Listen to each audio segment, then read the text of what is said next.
Yeousch!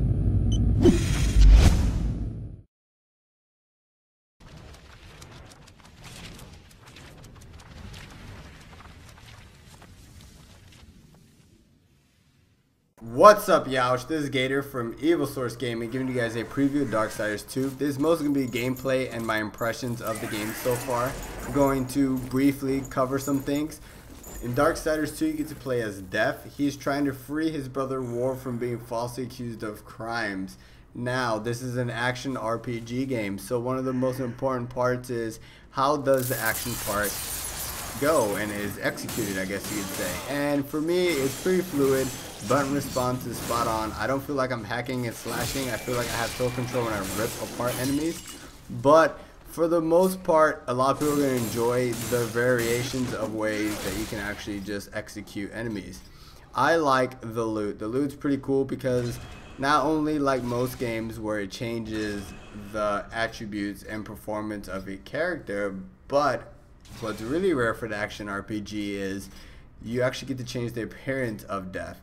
A lot of action RPG games, you change or you equip something and your character still looks the same. Not the case for Darksiders 2. Darksiders 2 actually does a very good job at letting you customize Death the way you want him to perform and look.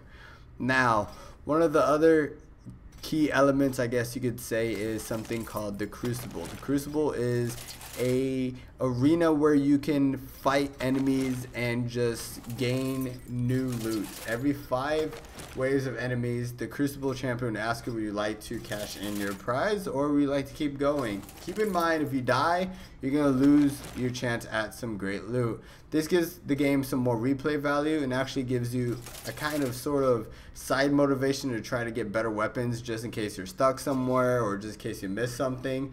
Briefly though, the skill trees, there are skill trees. I'm not going to get into them because I don't want to ruin the game for anybody.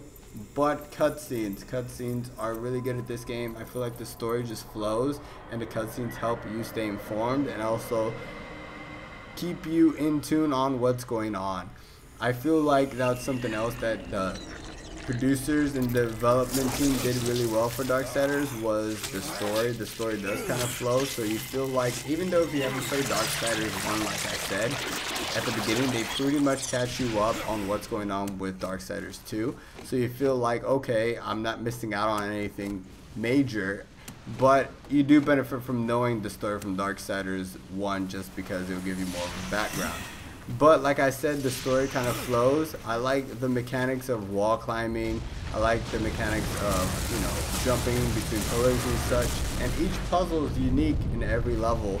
I like the fact that right now I have to actually avoid this lava well that's filling up all of a sudden because of that monster up top.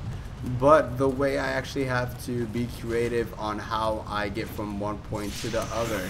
As you're gonna see, I get really creative and it's very, very fresh and unique, I think, recently with how this was executed. Now, the gameplay is good, the story is good so far. There's only so much I can talk about, but I really think those that enjoyed Darksiders will enjoy Darksiders 2. Those that didn't play it might want to look into it, but what I'm gonna do is there's gonna be links below to the website, evilsourcegaming.com. Leave me comments, feedbacks, whatever you may like, but I'm gonna leave you guys with this boss battle, the Guardian.